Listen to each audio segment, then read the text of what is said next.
Adam, you mentioned earlier, you said having already having some tools that we made is great. Yeah, basically, given the choice, I would choose to already have made our own tools. Butterscotch.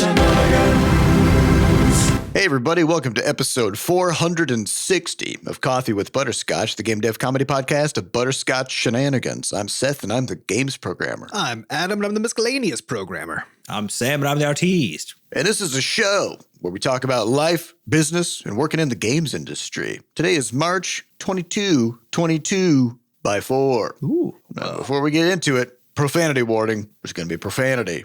We'd also like to thank our recurring supporters over at moneygrab.bscotch.net, although you can get there through podcast.bscotch.net. Yeah, that's the roundabout way. Yeah. If you want to take a little scenic detour. And we got a message through a donation from Lex Zap, who says, keep those microphones going, hoping that after Crashlands 2 success, I can go back to Shenanicon again. Yeah. That'd be dope. Yeah, it's one of those things. If we could just show up. Oh yeah, if we could just go to Shenanicon, it would be amazing. Yeah. If we have to organize it, it's Less amazing. it's very slightly under amazing somewhere in there. But, Basically through like the basement, kind of. Yep. Yeah. yeah, and I think a lot. Maybe it was like a couple of years ago we talked about Shenanicon, because the other challenge now is we don't have a space. Like we had an office, The trick now we would don't. be to do something like like a series of events at PAX or something, because you can decide. Oh yeah, but you could that's parasite onto another. that event. requires the game to be big enough that they'd be like, that sounds good, But also, I think back when we used to go to GDC, when we would just have we would just kind of put out a tweet and be like, hey, we're going to be in Yerba Buena Gardens or whatever, right? And then just hang out. And then like 10 people hang out. show up and we just chat for an hour and then that was it. That's much easier. Yeah, because I think also, especially for, even if we do get enough success with Crashlands 2, you're not talking Blizzard success. That's not on the cards. We might as well, though. I mean, so we're not going to have 10 million monthly subscribers to a single Don't sell yourself short. game that doesn't honestly, have let's just do subscribers. that. Dream bigger dreams. Okay? Yeah, let's just do that. Just put a subscription on it. Become completely delusional. Okay. Yeah, let's do it. And then we'll go public, or get acquired, and then get sold, and get acquired again, and then fire all that 3,000 stuff. people. So that's the dream. Yeah, so assuming we don't do all of that, then I think it's just easier just to go to a thing where the people already are, Yep.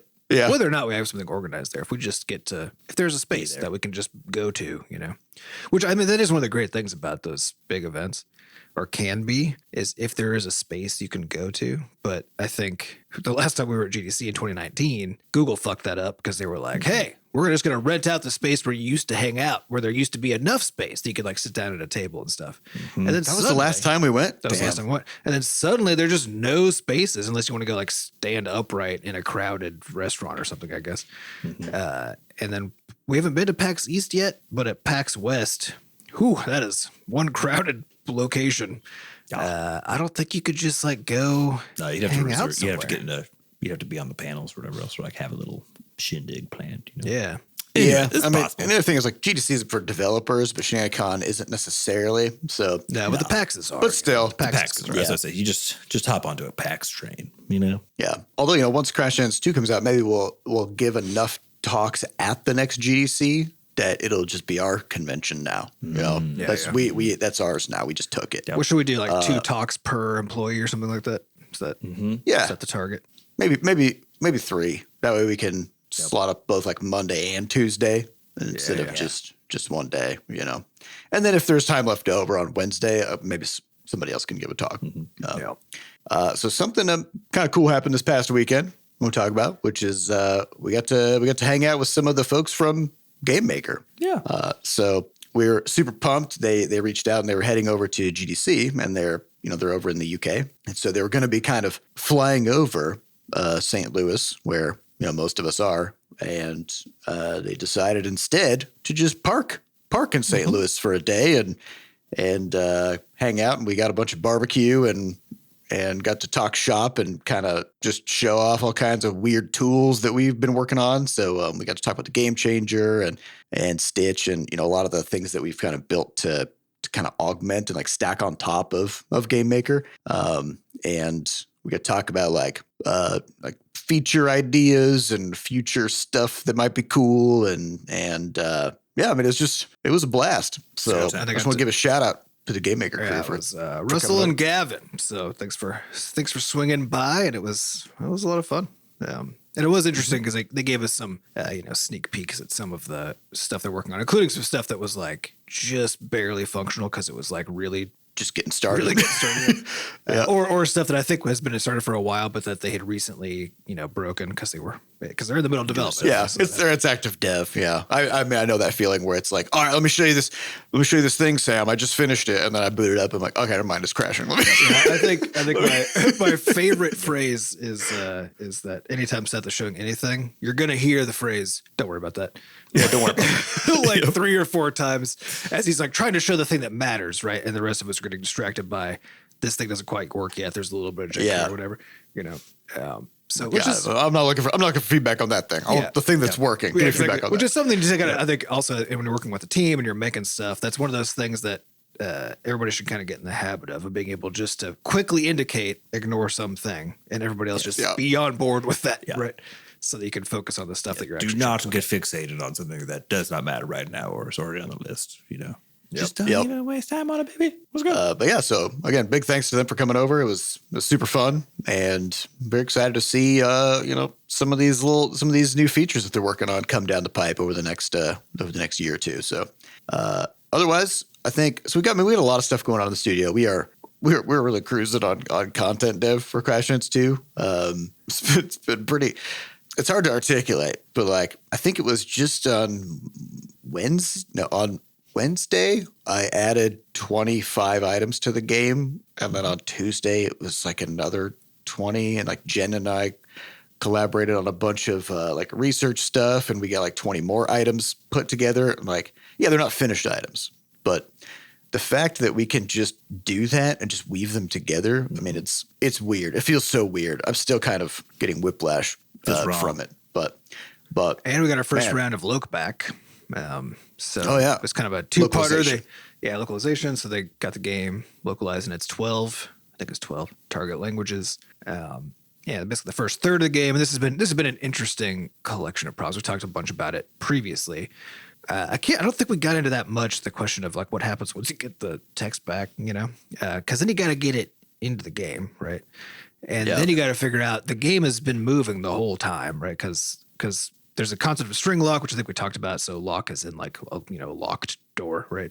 But where things stop changing. And so if you, in most production contexts, when you're dealing with localization, you want to be able to guarantee that all the strings are localized, right? And so you go through a phase called string lock, where you say strings as in text, are not allowed to change. And then you finish up localization and deploy whatever that thing was, right?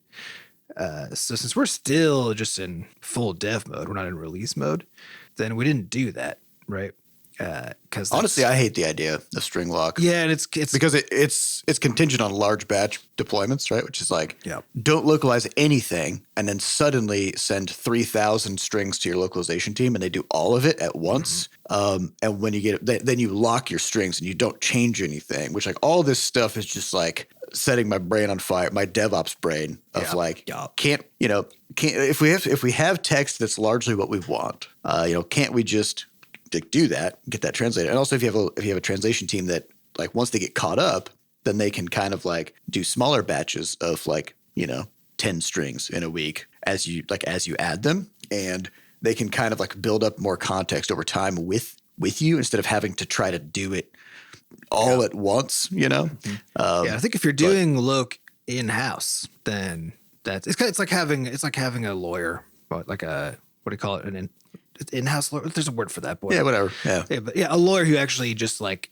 is part of the team, right? Where now you can just be like, you just send them stuff constantly. They're constantly doing stuff, whatever, right? Versus outside counsel, right? Where it's like, okay, now you got to go put a contract together, do a bunch of deal specifying things, whatever, deal with billing, get stuff on the other side, right? There's all these layers of overhead that get added when the stuff is happening externally. And for Loc, because we're a small team with one project, we're not going to hire, like the number of people involved with the localization process is truly tremendous, staggering. It's big. Right? We put together our credits page for the game. And it turns out most of the people working on this game are translators. Yeah, that's most people of the localization. Because you've got like 2 or 3 people, or I guess 2 to 4 people really, like per language who are doing stuff related to Loc, right?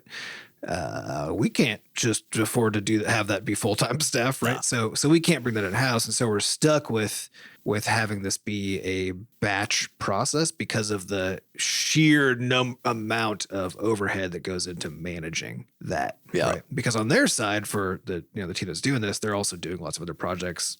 The reason they can afford to hire all those people is because they're shifting people around to different projects all the time and stuff, right? And so they have to do things in batches because they're contractors, right? They work with third parties, and if they had like 30 clients who each was just sending them like 10 strings a week, trying to maintain the mental context for them would be impossible. It's a mess, right? Like they'd be bouncing from project to project. So it's kind of it's just one of those like organizational asymmetry problems where what would work best for us would be the absolute worst for them.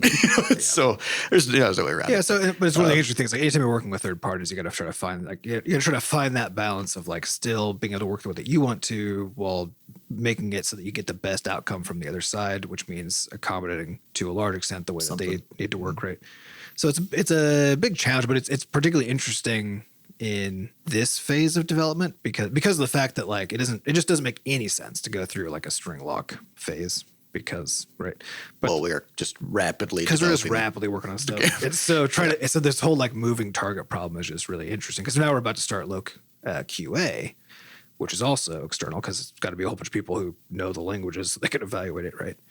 And trying to come up with like, okay, here's how to evaluate the game, and here's my best understanding of what should and should not be localized, like based on where we are. Because since it's a moving target, it's also really hard to like be really sure that like Loc QA can be told what should be tested. Well, they basically can't be told actually because they can be given guidelines. So you can basically say like, but for the most part, it's all translated. So if you see something that's not translated, just let us know, right? And then but as with all things that are kind of a complicated pain in the butt, this actually provides a really great opportunity for us to come up with ways to be able to easily add content to the game while there's a third party interacting with the game, but in a way that doesn't mess with them, because that's something that we will have to do once the game is launched.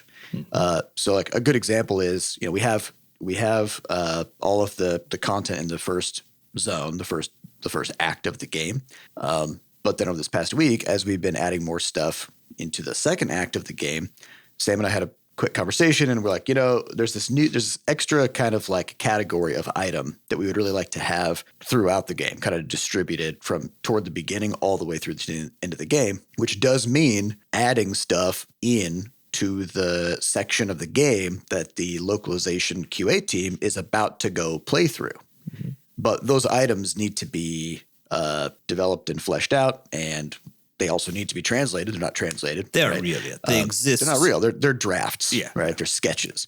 And so this week we came up with a way to have those items still be added to the game and accessible by us as developers and by our QA team, but where regular players or localization QA team or whatever just won't see those items. So that way we can still integrate them into the game and fully test them ourselves in the flow of gameplay, but nobody else will see them until we sort of turn them on, basically.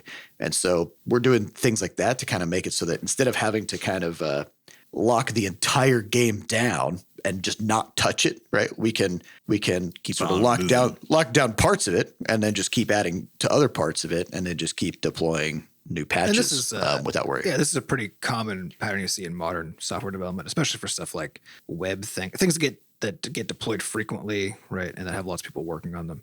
It's basically the same idea as a feature flag concept, right? Where what you see a lot where you basically have like some features being actively developed that you want to be able to put into production to some extent, at least for some people to access, like QA, right, so that people can test it. You can prototype it. You might want to deliver it to certain customers if you're a big enterprise thing before others to make sure that like it's got kind of a tested in production first kind of a thing, right? So there are lots of reasons why this kind of thing has to happen a lot. And that classic technique is the feature flag, because you say it's actually in there. Like the game has it or the software has it, right? But you then have a mechanism that you provide differential access so that you can make sure the right people can access it at the right time. And managing that is a whole thing that, of course, as the scale of the project grows, you need to develop really good tools for. Like there's whole services out there that are just to help you manage feature flag related deployment stuff like websites and stuff, right? Because it's a thorny issue. Yeah, and of course, like the most obvious and simplest solution to any of these problems is to not solve them and just do everything in a huge batch, right? Yeah. But then you just have a whole other set of problems and everything's on fire all the time, right? So it's kind of if you can take the time to think through how to more seamlessly deploy changes and integrate stuff like translations or whatever continuously as you go, but in a way that doesn't expose things to players where those things are not actually developed or not meant to be experienced by players. Then you don't have to stress so hard about managing all these big batches of changes and stuff. So so it's been pretty cool. I'm excited to kind of see the response from the local QA team about our tooling and how it was for them to kind of play through it and do all that stuff, because we did do a bunch of work to try to provide them with a bunch of ways to see everything, because there's a lot of stuff to see. So we'll probably have some more to say about that maybe next week or something once we've heard back. But otherwise, I think mostly we just want to get into some questions on this episode. Let's do it. So let's get into it. The highest upvoted question from podcast.bscotch.net comes from Challosis, who asks, what is a game that you love, but that was not critically well received? Oh, now that's interesting. The problem is I have to know if it was critically. Yeah, which means you have to pay attention to critics, which... Yeah. Well, honestly, we don't do that much. Because I hear about things through the stuff that I hear about. I don't tend to hear about because it's in the games press, right? I hear about it because people I know are playing it, or because I see people talking about it on social media. It's basically once it has risen to enough visibility because the people are playing it, that's actually what causes me to see it. And I don't. Part of my game evaluation workflow doesn't actually include going to see what the critics think, right? I think I've been on a kick recently of essentially the survivors likes games, which interestingly, beyond the very first one, I don't think any of them will win awards. You know what I mean? That it doesn't. The first one won a bunch of awards because I think the contrast between its level of success, the simplicity of the base look of the thing, and how it just seemingly took over kind of at some point was so astounding, and it also grips you by the face very well. All those games do the same thing. They all grab you in the same way. So I've been on a kick of those. So Halls of Torment, been really fun. 20 Minutes Till Dawn, also really good. Didn't really like Brotato that much, to be honest. Brotato? Mm-hmm. But I played another one recently called Tiny Rogues, which is it's not a survivors thing. It's just more roguelike, but it has that kind of bullet helly, getting it completely out of control in terms of your synergies you build. It's really good. And similarly, I think because of what it is and because of how it looks, I don't foresee it being a thing that is touted about on these in any kind of reward circuit or anything like that. But it's very good. So I honestly don't understand critics. I think for me the one thing that I can vaguely rely on is Steam's thumbs up, thumbs down from users. Because Steam is asking you would you recommend this game? It's not do you like it or do you think it's amazing, or it's just if somebody asked you if they should play it, would you say yes or no? Right. Yeah. That's about as far as I'm willing to go in terms of granularity. Yeah. Because for example, if you go to IGN does a 10-point scale, right? It's any game under a 7 is shit, apparently. Mm-hmm. Why does the scale go to 10? I don't understand. And it's always a critic. So it's going to be one person's opinion about how good they thought the graphics were or how the gameplay was or whatever. But everybody's experience is totally unique to them, right? So one of the things you can't meaningfully summarize a game experience with a scale, right? Because what if their scale includes story and then you're looking at something like Fortnite, right? Like 1 out of 10 for story. Well, they're not going to give it a 1 out of 10 because that's going to fuck with the entire thing. So they'll just give it a random number. And I think that's why, like, because there are some great critics out there, right? But it's only useful if you read a critique, right, or watch a critique, and not see the summary, because the summary can't be useful, right? So I do think there are some good critics out there where you can try to understand like the context of the game, like why people try to figure out like why is this so big right now, and sometimes it seems obvious, and sometimes it doesn't. And I think there's a lot of interesting media analysis that the good critics do. And also talk about like, and again, the good ones will get into like why they didn't like it, and will try to evaluate themselves honestly, right? That's pretty rare because it's really expensive to do that, because it takes a lot of time, and the places who pay people to do this work don't pay them well enough or give them enough time to like really go in, right? Yeah, you only really see that on YouTube. Somebody with their own YouTube channel who makes deep dive kinds of like, I always find those very interesting. I rarely look at them unless I've already formed my own opinion about a game. Oh, yeah. And it's I'm the just thing you I'm look at interested afterwards because you're yeah. So it's kind of weird because like for games that I really like, I tend to not really go to critics, but I do end up in like a community around that game, right? So like I'm in like the Baldur's Gate 3 subreddit and stuff like that. Because there's like just a lot of people hyped about it and just being pumped. Yeah, I think it's actually more likely that I don't like a game that is critically acclaimed than that I do like a game that critics didn't like. Yeah, does that make sense? Well, I think part of it is that critics don't give negative reviews for games that aren't already popular, right? Yes. Meaning they'll give a game a negative review on occasion, right? But if they find a game that they don't like, they just don't play it long enough to give it a review, right? Yes. But also they don't evaluate games that aren't already popular for the most part, right? Yeah, because again, there's no way for them to get paid doing that. Critics need clicks, and people don't click on a review for a game that they've never heard of, don't care about, have no interest in playing. Blah blah blah. Right. So mostly we're going to have is like so you're going to have popular games that are critically well received or poorly received that then we like or don't like, and then you're going to have all of the rest of the games, which are ones that don't have a critical review at all. And for me, in both cases, like I agree with Seth, like the Steam thumbs up, thumbs down. It's the best system out there for like giving. Is it good? Yeah, it's something. And it has problems because of the assholes who are like brigading and all that. Sure. Yeah, so who are just brigading because they're mad about a trans flag or something in a game.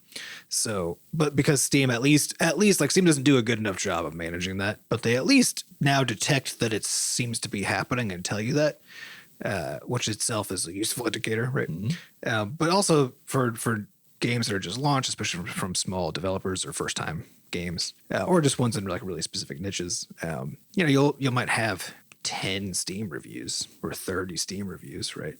And then you can't really evaluate based on that either, right? My critics aren't going to look at that. Yeah, so now you kind of have no idea until you just go give it a shot. I don't know. I think unfortunately the main metric that I still use out of necessity is just, are people playing this game? Yep. Yep.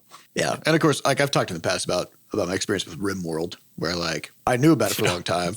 And it wasn't until I saw that it had like 20,000 Steam reviews at like 97 or 98% positive or something, that I was finally like, fine, But like I had never seen any critics talking. And also critics oftentimes will not talk about games that are marked as early access. And so that's also kind of weird because it is there, it's available.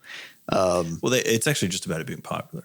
That's it. Like, is the game super popular? Because then people start talking about it. But this is why the typical media chasing that independent devs do is oftentimes a little bit. It's such an uphill battle, right? Because it's like you're trying to get someone interested in something that all incentives are directing them not to be interested in, which is like a new IP or a new game from a new developer, unless they can slap some names on the back of that where it's like a new game from a developer who made X, or like a senior director from Call of Duty or whatever else. That's what you always see when they're introducing a new game or whatever else. It's because otherwise they can't care. And so it's very hard, when you're trying to get that attention. And even then it's part of, there's there's a misunderstanding on there's an easy to have misunderstanding when you're trying to get attention on a game, which is the idea that if you can just get somebody to write about it and just get somebody to pay attention, because also on the other side of it, because basically reviews and, discussions and online press or whatever are just other forms of media,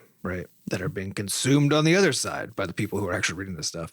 And on the other side, there's a reason that people don't write this stuff, because people don't read it, right? So if you have a game that isn't already popular and you do finally convince somebody to talk about it, right? And then they finally put an article out, it could be a really good article, right? Or a really good YouTube video.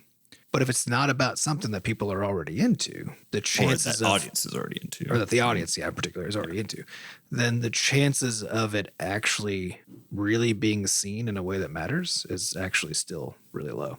Yeah. So I guess it's kind of since critics are isolated to only really talking about popular things, then it's more likely that you'll have a game that you love. And it's not that it was not critically well received. It was just not critically received. Yeah. Critics never that's talked about it, never touched it. That's also true of like a lot of even like mobile games or like smaller games. Like you're talking about like the Survivors thing, right? Like what can a critic say about a Survivors game other than like, well, it's chaotic and awesome. And it's like the rest.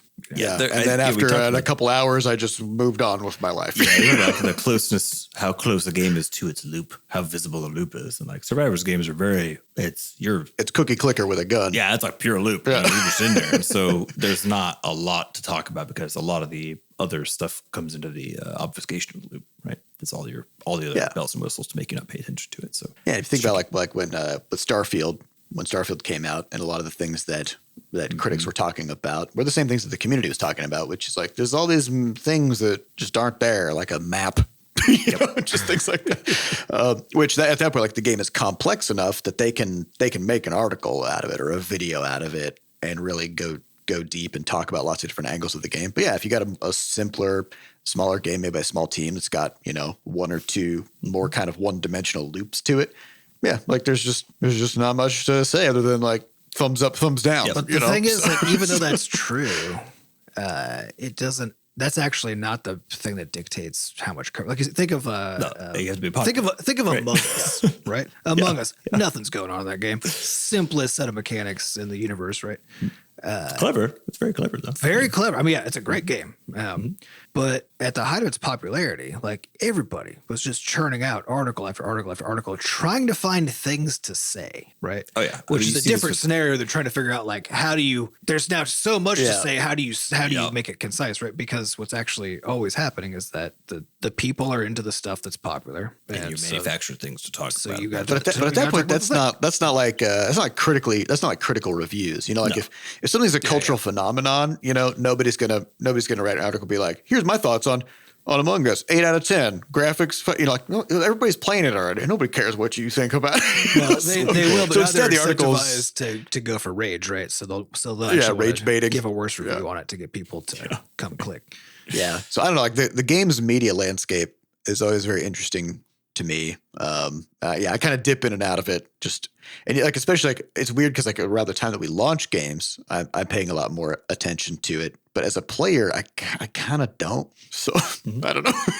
And that is, that is broadly true, right? Like for players in general, because like, and remember, scale here is weird because we're talking about global stuff. We're talking about the internet, right? Billions of people. Yeah, and so it's simultaneously true that fuckloads of people read like games articles and do all this stuff, right? And also that it's almost nobody. Almost nobody is doing it. In the sense of like, for the audience, you need to go buy a game to run a successful company that can pay even just a handful of people in the long term. The sheer volume of, because eyeballs are really cost ineffective, right? Of just like having somebody read an article, having somebody see an ad, right? Every individual eyeball is worth nothing to you, right? And specifically with the ability to run a company. So there's other kinds of value that can come out of that, right? But so the sheer volume you need is just enormous, and what we're seeing over the years, and we're really seeing it happen now, is that the value of an eyeball just keeps getting smaller, right? but the number of people isn't changing, at least not that fast, right? As fast as the value is going down. And so the whole like games media landscape is suffering the same thing that games are suffering, only much And just worse. all media. Just online, all media is, you know? Yeah. which is that. So games, at least we still have a mechanism to get money, which is you can sell the game, right? And people still, although some platforms are really trying to make it so that games don't have any value either, right? But games still are perceived to be a thing that you purchase, right?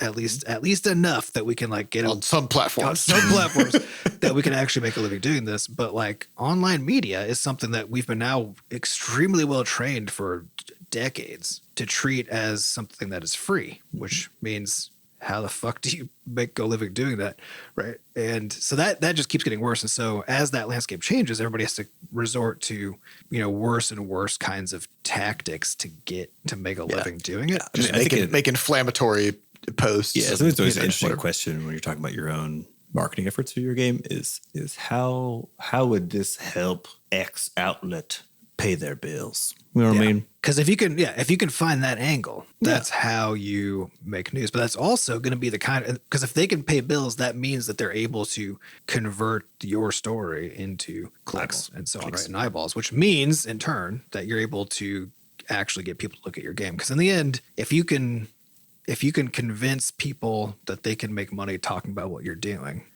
that's also what is required for that to have been worth your effort in the first place, right? It's surprising when Baldur's Gate came out, I wasn't really paying attention to it hardly at all. And in fact, like some people in our studio had played it. I think Sure played it in early access, like the first act. And he was like, "It's pretty good," but they're working out all their jank and shit. So he then put it down. I was like, "All right, we'll just wait on that." So I didn't really pay much attention to it until I think it was like a couple of days before launch, or maybe it was after launch, where they revealed that there was a bear sex scene. Oh, right. The internet just exploded. I don't think the game was out yet, but the internet just like lost its mind because it's like it's more of a bear sex implication. Than a scene. Oh yeah, you don't see it, but it's WC. It's there. Yeah, it's like and so that was one of those things again where it's like, what could you take a thing that again they already had an established audience actually at that point because they'd sold to early access, so you do have a crowd of people who would be already built up that's thrilled about this, but then on top of that, it's such a ridiculous thing. It's remarkable. And it's like a AAA version of that. Yeah, that it's remarkable, right? How is that happening? Yeah. What? And then you get all the positive feedback loops because the moment that people are like, the fuck, and start talking about it, then all the YouTubers and all the press are like, exactly. No, we want to talk about it because everybody's talking about it. And then everybody goes and looks at those things and they talk about it more. And then, and these things happen really fast in the internet days, right? So in a matter of a few days, it goes up to now suddenly literally everybody on the planet knows about this. And then a few days after that, most people out of their brain pan forever. This is just like what we had when we were interacting with YouTubers and streamers about Levelhead, who were big Mario Maker YouTubers and streamers, and we heard back from quite a number of them, basically saying, I honestly like Levelhead more, and I want to play it more, but every time Mario Maker has a bigger audience, and so whenever I make videos about it, I just don't get the views that I get about with my or other videos. about anything. Yeah. Most of them didn't make any videos at all because they already know from past experience that if they cover any topic, they lose. If they deviate from the thing that's currently popular, they lose money. And right? that's I think that's like the trickiest part of all this, right? Because like what you have there is you have creators who end up trapped. Yeah. And you could say like no one's happy about it. Yeah. And like except for the people who are currently established, right? The game that is the popular one. Yeah, I mean, the on the other side of it, the people who like made the thing that's being talked about, those are the people who end up being happy about it, right? But nobody there's going to be maybe a handful of top streamers who like do one game, right, where they do love that game so much after playing it for 3 years nonstop that truly is the case that's what they're into and they're glad to still be doing it, right? But I would bet anything that the vast majority of people who are doing that, despite the fact that it gave them success, feel real fucking trapped, right? I mean, it's a job now. I think you could be real grateful for it. Yeah, you'd be real grateful for it. Yeah, and at the same time be like, God, it'd be nice if I could play anything else. You know, like this is getting old. Yeah. I mean, it's the whenever people are like, oh man, like your job is just playing video games all day. You know, they say to a streamer, it's like, yeah, but like, no, it's a video game all day, every day. Yeah. Please fucking help me. Please. Yeah. You ever do the same thing for 12 hours a day for 3 years? Yeah, it's the same idea of like if you're a kid, you're imagining, what if I could just eat only cake for the rest of my life, right? Like, Which you can. You can if you do don't that. think about it, and more importantly, if you don't try it to do that and realize, if you're a kid, you could probably pull that off for a few days, even actually, and like still be pumped. You'll feel about it, real bad. but it's going to catch up to you even as a kid after a few days. But once you get into adulthood, like you could do that for a day, maybe, but probably not. And then you already regret it, right? Because that's not actually how. I think there's a disconnect because like you don't feel actively sick playing a video game, right?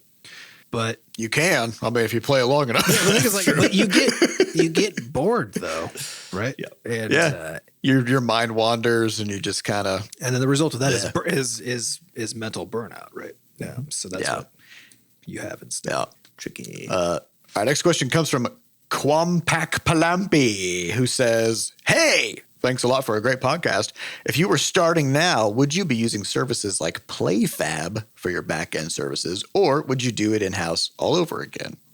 Adam, what do you think? Yeah.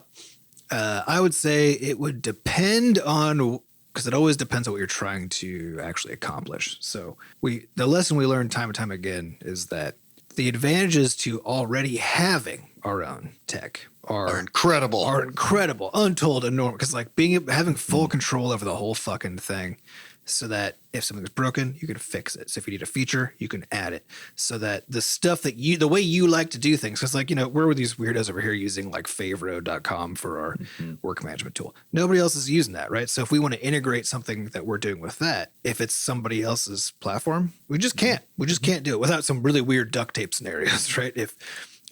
And so we're basically at the whims of whatever the things are. So this is the whole like build versus buy debate, right? That you have in all of software all the time. Because the cool thing about being a software company, because that's what a game studio is, right?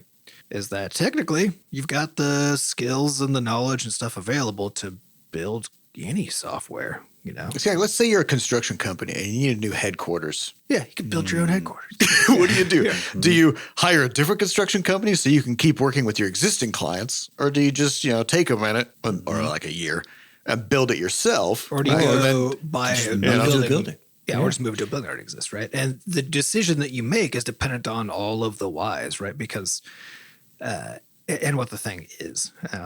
And so keeping in mind the benefit of just being able to go off the shelf and get something is that you got it now already. Yep. You just already did that, right? The many, many downsides include the fact that you are now trapped with whatever that is, because the deeper you invest in a platform, especially a platform that holds onto your data and assets and all that kind of stuff, right? Or something that's critical, even if it's like not work management per se, but like something that's critical to like Playfab. That's a little bit of it's a different one. Downgrade from Playfab. It's the back end for like a lot of combinations. They do like multiplayer stuff as well as I can't even. We hear from them from time to time, but it's always kind of centered around that kind of stuff. It's all cloudy stuff. Also, yeah, which we already do. So we just we don't really look into all the things they offer because we're already doing it. We did a while ago. I forgot which ones because they're all kind of doing the same stuff. And we did use stuff like Flurry for analytics way back in the day, or like stuff like Google that. Analytics too, and that kind of thing. Yeah, and there's tons of benefits to doing that. Tons of them. And the costs, the costs of building your own stuff are enormous, always, right? But it is also true that the cost of using somebody else's stuff is not just what you paid for it, right? It's also all the downstream effects. And most important, in my opinion, are the fact that you don't get to control how the work gets done. Yeah. Because the whole purpose of a tool is to have some kind of an input-output relationship, whatever the thing is, right? Or a service, right? Which is its job is to do something, and it has some opinions about that. And if it has no opinions about that, it couldn't possibly work, right? And in fact, the fewer opinions it has, the less useful it becomes, right? So you're basically, when you go get a service off the shelf or use a tool off the shelf, you're basically saying, I accept this set of opinions and like basically the model that this thing has for like how stuff happens, right?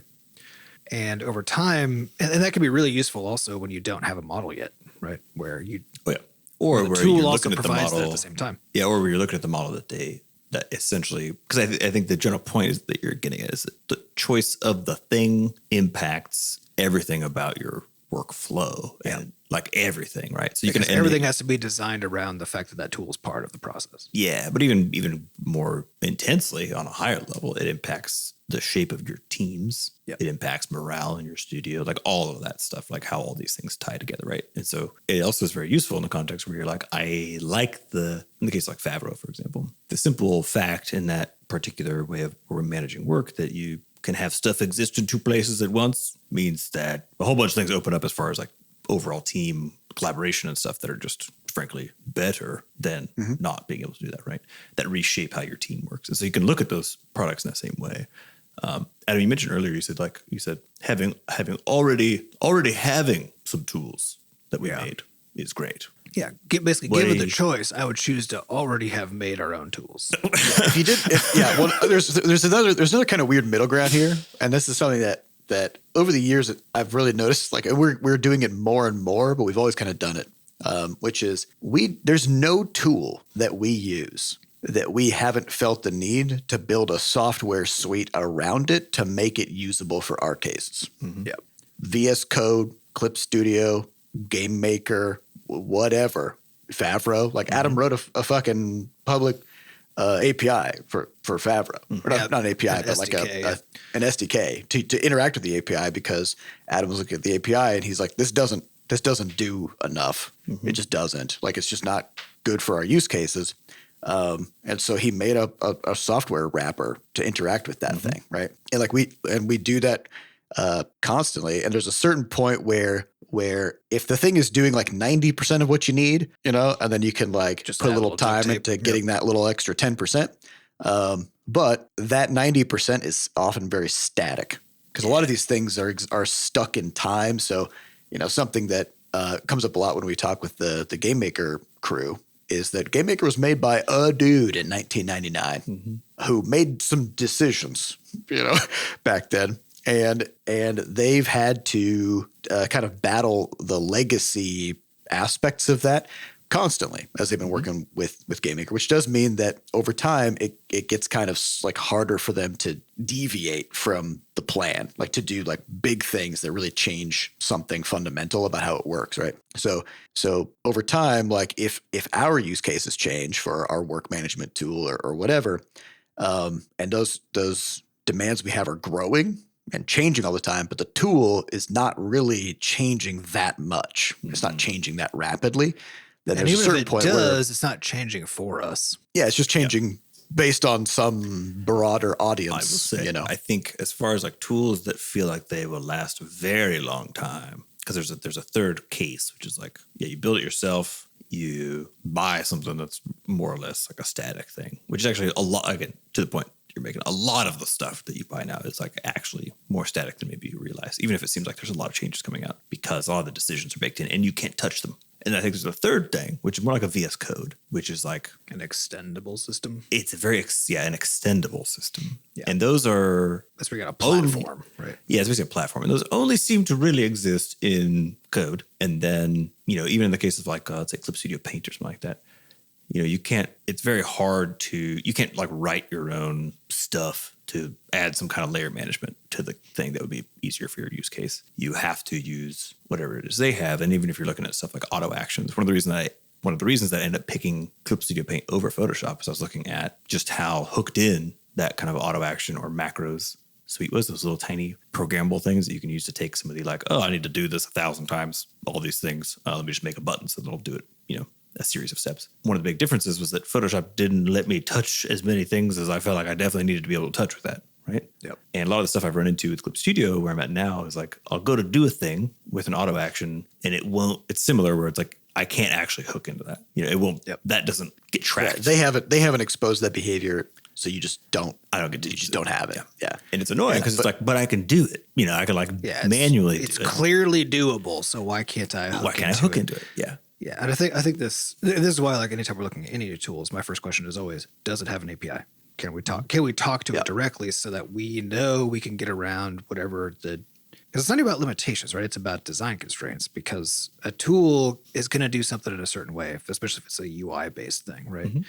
It's going to have opinions about that stuff. And if it doesn't have a way to expose all of the underlying functionality, and that's a different thing than extending functionality, because extending functionality is one thing, which is also extremely useful, right? Mm-hmm. But just exposing functionalities to allow you to decide how you're going to interact with it. So this is actually going back to Favreau.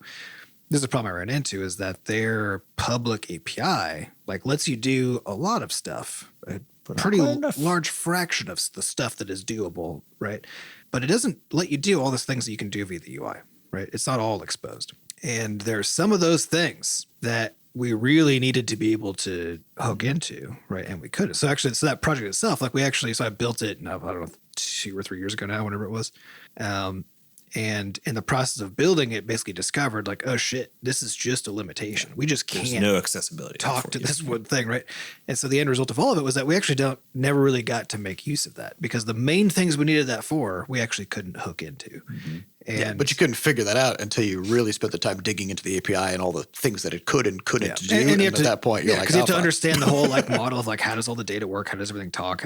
There's so much stuff you have to figure out before you can try to extend to something. So this is what, so I think Sam, you're spot on that if you find things that operate as a platform that's extendable, that you can hook into, and GitHub is also a really great example of this, right? Because GitHub as a main thing, its main thing is you can sync your Git repos to it. That's its main thing, right? But they've added all of these things on top that are really focused on customizability, in particular through the whole GitHub Actions thing, where basically you can have this elaborate series of logic of when a thing will happen, and then they'll just run some completely arbitrary code for you, whatever you want. They'll just go run it for you, right? And with that kind of a thing, there's a fuckload of jank using GitHub to period, right? Almost none of its opinions are the ones that I would prefer them to be, right? Mm-hmm. But it does all of the things that it already does, good enough or well. And then I can just do anything, right? Yeah, and it's extendable to that anything could be pretty janky, but I can do anything, right? And that makes it so I can't imagine ever leaving GitHub. It's just hard to imagine a scenario where VS Code. VS Code's the same, because VS Code now, there are a handful of really annoying built-in absolute real limitations, but it's a tiny number, right? It's a tiny number of things that you can't. Even those actually, it's open source software. You can just fork it and make your own thing, right? And people do that. Or you're technically not supposed to, with your extensions, reach into the guts of VS Code, right? But if you do it, they don't stop you. Nobody's going to stop you. No one's going to stop you.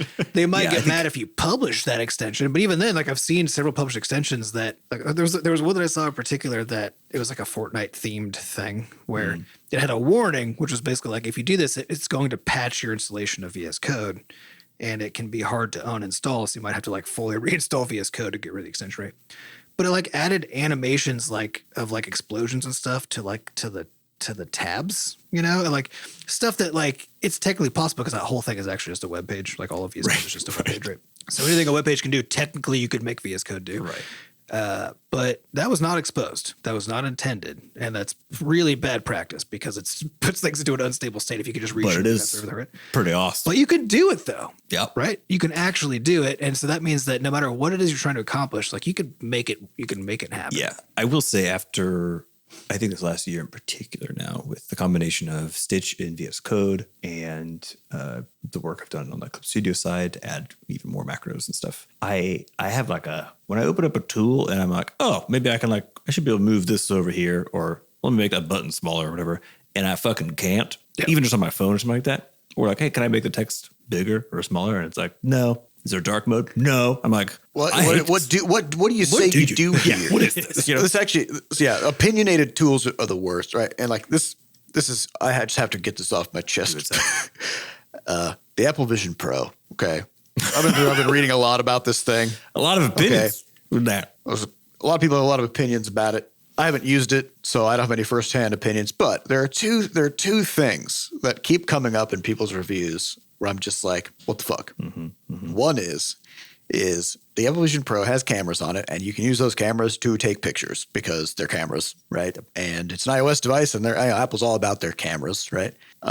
If you are in low light, the Apple Vision Pro will not take pictures. Just straight up. It refuses to do it because Apple basically says, we don't want you to take bad-looking pictures with the Apple Vision Pro because it'll make the Apple Vision Pro look bad. Yeah, so you just can't. So they just don't. It just detects how dark things are, and if you can't see well enough, it just will refuse to take pictures. What if a good picture to me is in a dark It's not up room? to you, Sam. The tool says it's a bad picture. Get fucked, nerd. But also, so there's that, and then also there's stuff like I've heard complaints about people doing video calls with like FaceTime, and it refuses to allow you to grow that window past a certain point. So you can rescale all kinds of other things and other apps to whatever dimensions you want. You can make like a 50-foot screen or something on your wall. But when you're in a video call using FaceTime, Apple says, no, you can't scale this up past a certain point because we think that would be a bad experience for you. We've decided, it'll be too blurry or it'll be too weird to have like a giant looming head talking to you. So I think that's what's so tricky, right? Because I think when you look back then at a video game context and think about this, there's an interesting difference in like an experienced product, right? To a degree, where you are trying to deliver a particular thing, and so you do allow for maybe different orientation of buttons or like difficulty settings, right? Like the ability for someone to customize, but they tend to be on this like it's within a certain band of. It's always within a band of constraints, right? Yeah. But I think which also makes sense because if there aren't any constraints, then like who knows what the outcome and actually like you're not actually delivering an experience. Well. Yeah. Designing constraints well is one of the most challenging parts of the problem if you're going to provide 100%. Customizability.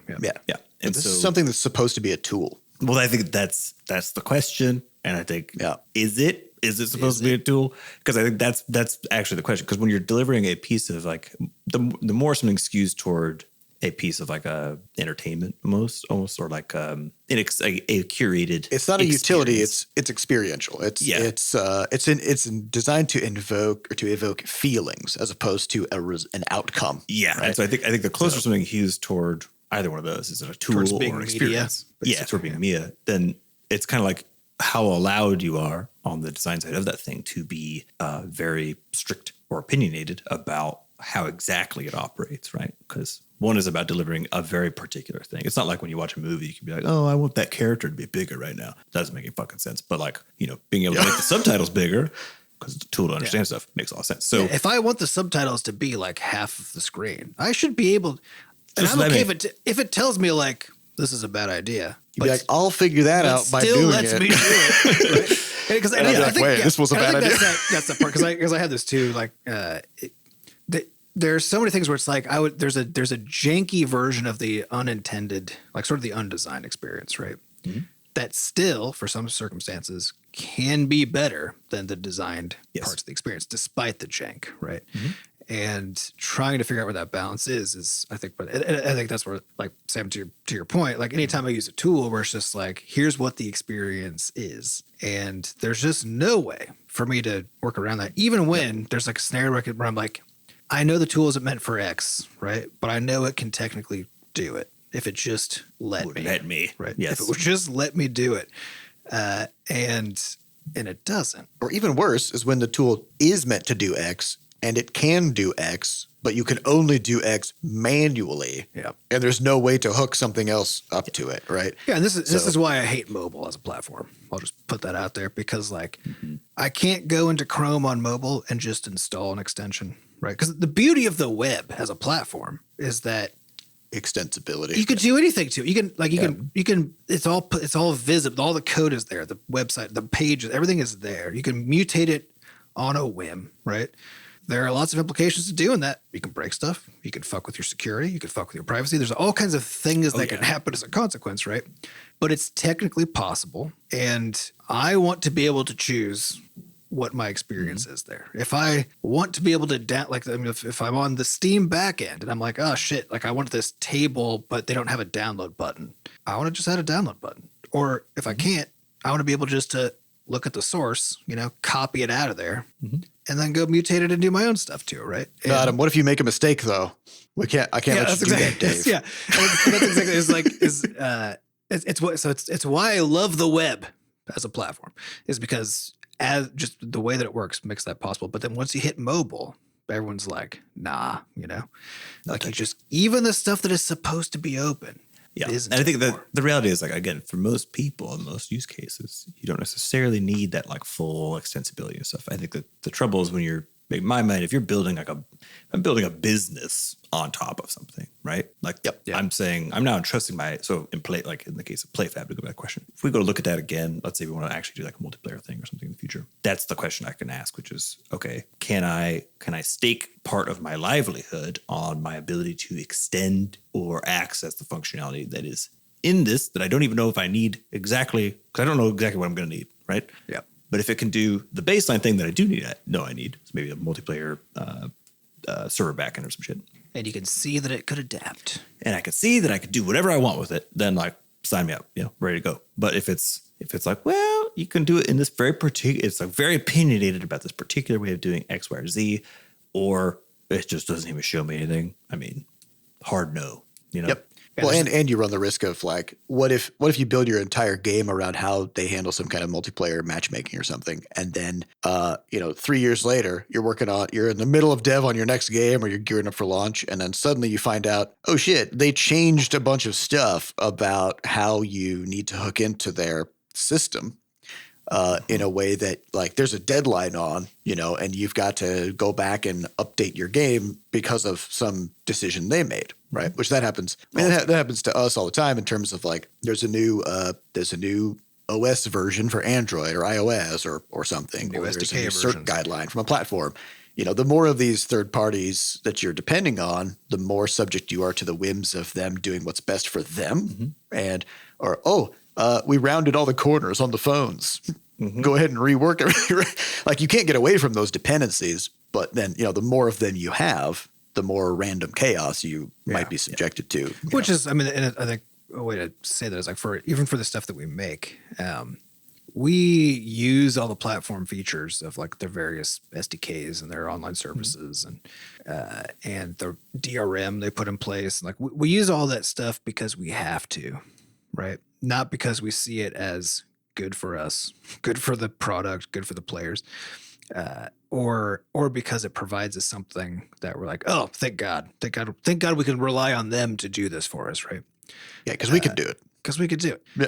and as soon as we have to do it their way, then also we have to do it everyone's way, So now we're recreating cloud saving on every platform, 6 different platforms. Yeah. Right? Like like if you go to Butterscotch.net and look at the drop down for logging in, you'll notice there are like 8 ways to log in or something. There's options. And only 2 of those are ours, right? The rest are all the different miscellaneous things that if we didn't support, we wouldn't be able to do the stuff that we're doing, right? Yep. So if I can't get away from it, it's political. If the world was different so that you could actually sell games through a browser, like that's the platform I'd want to use because you control everything. You get to control everything about everything. What's delivered, how it all works. Everything's extendable by default, et cetera, right? So that's, maybe someday that is possible right now, but there's no way to make money doing it. Not profitable. Well, and it's because of like this is all this interesting socio-cultural stuff, right? Is that if a game is a web game, it's assumed to be free. You'll pay for web games. That's crazy. Yeah, in the same way that if a game is on mobile, it's assumed to be free or really cheap, right? And it's because of a long history of kind of how we got to where we are today, right? So practically speaking, can't undo that. Yeah, it's not viable. We can't do it, and so we're stuck balancing, just having to do lots of different stuff, all of which we're looking at, and we're like, this is all going to bite us. Yeah, and, so I think it has on numerous occasions already, right? Yeah, so I guess kind of to wrap up the question of like, would we do it over again? Would we do it in house? Yeah, I mean, there's certain things that we feel like our use case is so specific. That we, I think we would do something like Butterscotch ID over again or Rumpus over again because the benefits of that are crazy good. Having our own server stuff that we can work with, our own web API for our games to hook in that we control. So if we need to do something with one of our games that Rumpus can't currently do, we can change Rumpus, right? So that's been such an integral part of everything that I think that's something that we would do again. But there are, I mean, And then, these yeah, just days other- though, there's so many services out there. You know, there's Yeah, so but a many. decade ago, there not so weren't. many. But yeah, but the word that I would have today is that most of the services sort of definitionally are new, right? Yeah. And most of them are investor backed. And those that aren't and I don't trust them. are part time because it's otherwise too hard to get money for, right? And it would be insane. Can you stake your livelihood on it to trust your livelihood to a venture backed, to an investor backed tech startup. platform. Yeah. Because I was like, this just happened. There's a kerfuffle right now in the web scene because there's a company called PlanetScale whose whole thing is serverless MySQL databases. So the idea being that managing databases is a big pain in the ass. It's really hard, but especially once you're dealing with scale, right?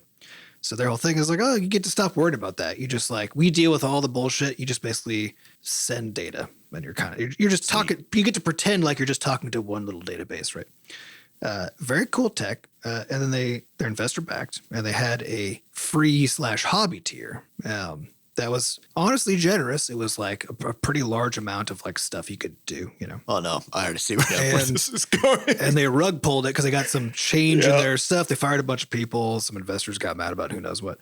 And then they pulled the hobby tier and gave everybody a month notice.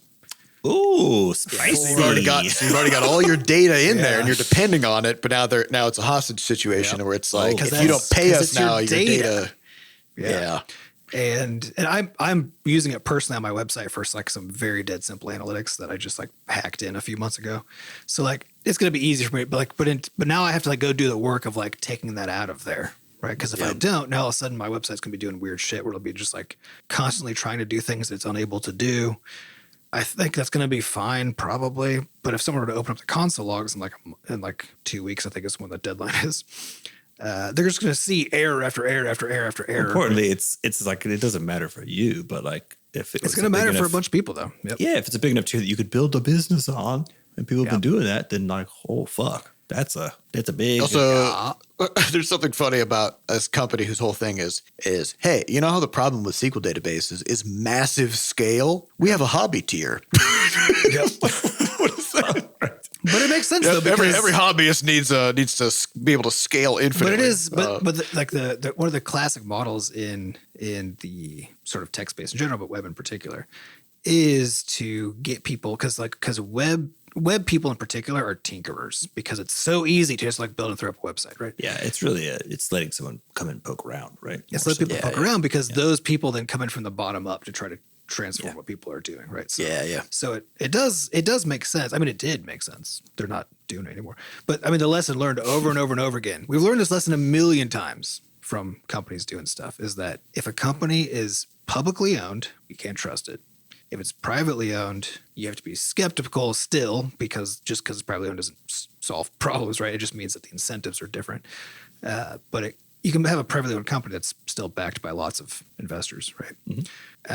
And so if you don't have a good sense of how the company makes money and if it's growth obsessed, because if it's growth obsessed and it's unclear how it makes money, or it owes a lot of people a lot of money, you just shouldn't depend on it. Hard. Yeah, for publicly traded companies, it's not even about whether the company has money or is profitable or where the money comes from. It's about what can they do that will move the stock price. Yeah. If they can fire 1,000 people and that will make the stock price go up, they will do it, even if that will fuck them over in the long term or the short term or whatever. Cut a service you depend on, they'll do it. Yep. Yeah. If Google has their reputation for just murdering every single thing that they create, right? Every initiative they do, they're like, I don't know, and then they just delete it after a year or two, right? Yep. Like Stadia, right? Or whatever.